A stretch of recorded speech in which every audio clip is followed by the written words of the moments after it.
How's it going? Do you have one of these boxes sitting in your living room waiting to be installed? Don't pay anybody $200 to do it. You can go from this to this in minutes.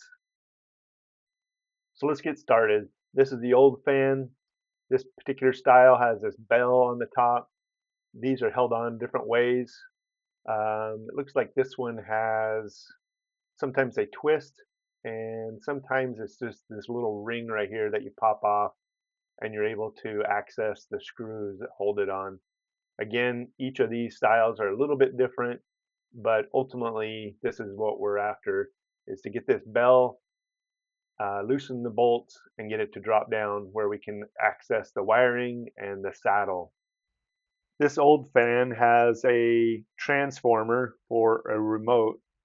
All these kind of wire similar but different. The white loop on the back is an antenna, and then there's some wires that come out of the side of these typically that are not white and black. Those are for the light operation.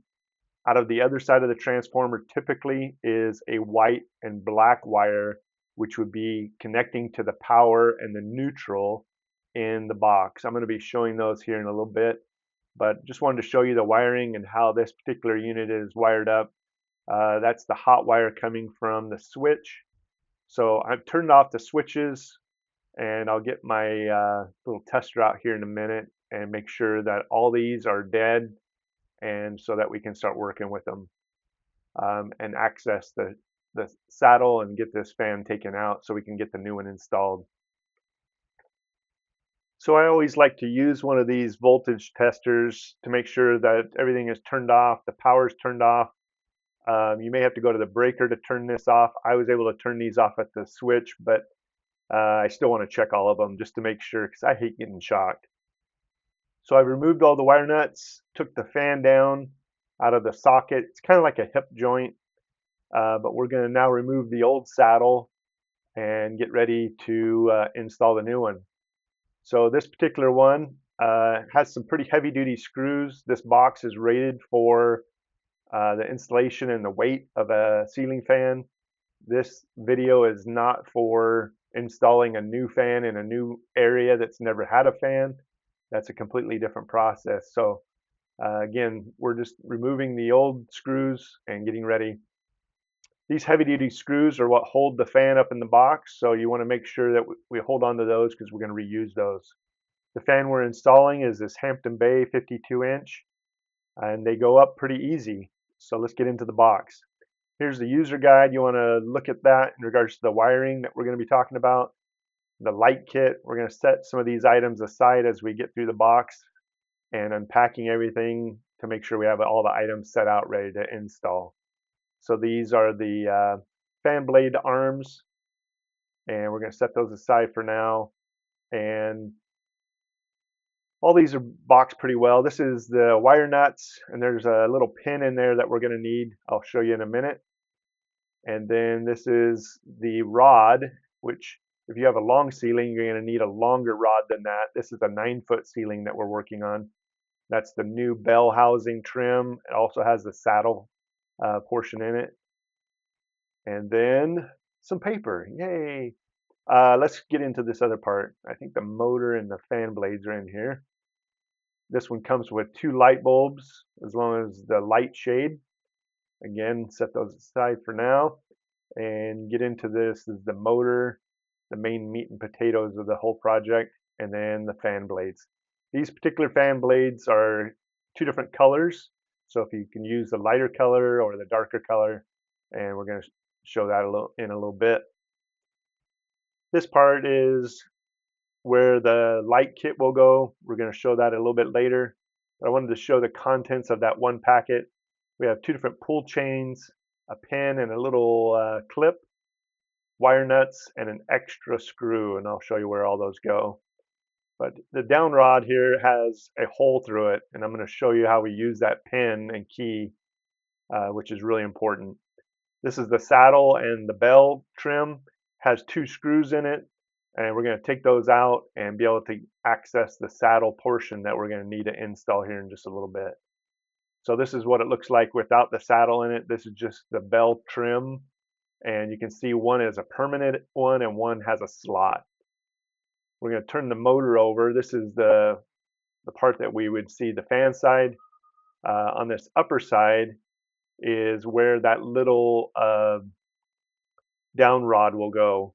So we have to back these screws out in order for that down rod to be able to fit into this area here. So it's always fun to try to figure this out, how to do it one-handed, but we're going to get it done. So the down rod will fit down in there like this, and you'll see some holes that coincide with that. Don't forget to put that bell housing on first. I always forget. And then the wires from the fan feed up through that down rod. So I'm going to grab the pin and the clip. We stuck the pin through. There's a little hole on the pin, and we're able to stick that clip through and then tighten those screws that we loosened earlier, and that completes the whole process of the down rod and the getting ready for the saddle. So now next we're going to install the new saddle. A little bit different design than the other one. It has a ground wire attached, which will attach when we're doing the wiring, but it goes up on our box that we took the old one down. So particular house has been wired for a fan switch and a light switch. So we're going to wire it separately like that so they can control it on the wall. One-handed, I'm putting this up in here and putting it in the socket.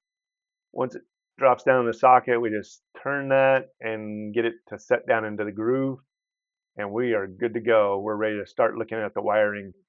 You're going to have to look at the user manual on your particular fan for the wiring instructions, but this particular one has a blue, black, and white, which we are able to connect to all, and we're ready to put the housing in.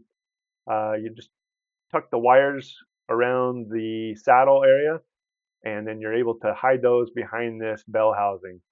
Now putting these in one-handed again is quite a feat, but we're gonna see how good my fingers are and get these screws started. Again, these are the permanent side. The other side is the slot side that we've already kind of tightened. So get all four of those installed and we're ready to rock and roll. Next, we're going to be working on putting the fan blades on. The fan blades will, we have to remove these rubber bumpers first, and then we're able to install the fan blade arms. And these particular ones are pretty cool how they're designed.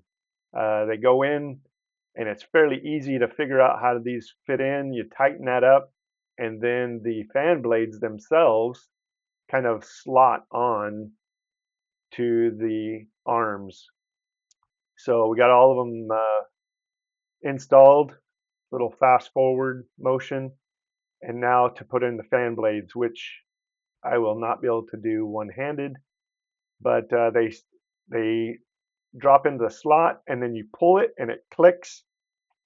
The installation is pretty amazing how this fan is designed. Next, we're going to look at the wiring for the light kit. They are labeled and you're able to snap those two wires together. The light kit assembly and everything is fairly self-explanatory, but on this bottom pin, there's a little ring that will go on this particular unit. It has an extra hole in the side for the pull chain, and then there's a little nut that goes on there to hold everything up. Kind of speeding up through this last part, but we're going to install this last part. There's 3 screws that you have to take out, and then they reinstall up into the housing once we have it all together. And voila, we get it all put together, and we are running and operating, and everything works just great. Thank you for watching. You can do this and save hundreds. Please like and subscribe and ring that bell so you can see all future content. See you next weekend.